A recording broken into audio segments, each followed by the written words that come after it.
The book talked about constraint satisfaction as potentially a problem that can be solved by search, to include all the search methods we talked about in chapter 3.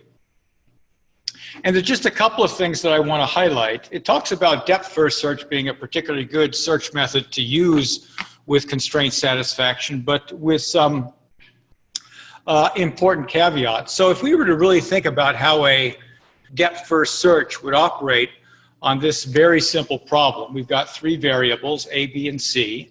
Each have a domain of 1, 2, 3, 4. And we have 2 constraints, that A be less than B and B be less than C. So the way that a depth-first search would expand this is we would start with an initial state in which no variables were assigned. And we would start by assigning, selecting one of those variables. Now, we could use what the book calls a static ordering.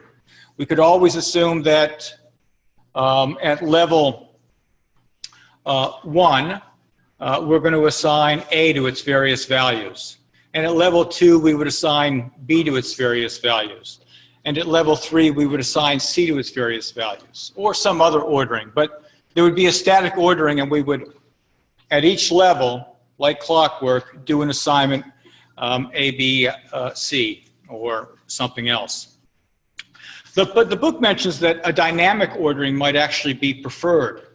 That is, that we don't strictly stick to one fixed ordering, but based on the conditions that we encounter in the search, we might select one variable over another.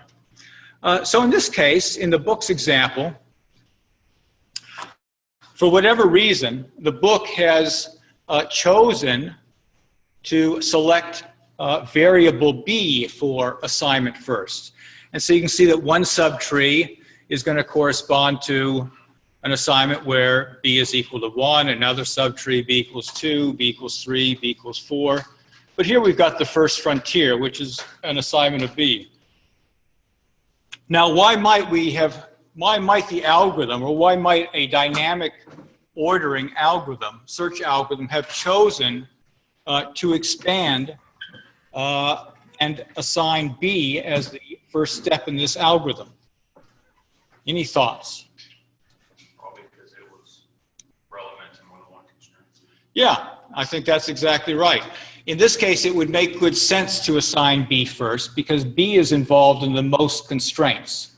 It's involved in both constraints. A is only involved in one, C is only involved in one, but B is involved in both. And so an assignment to B might actually knock down the search that we would actually have to do in the subsequent part of the search.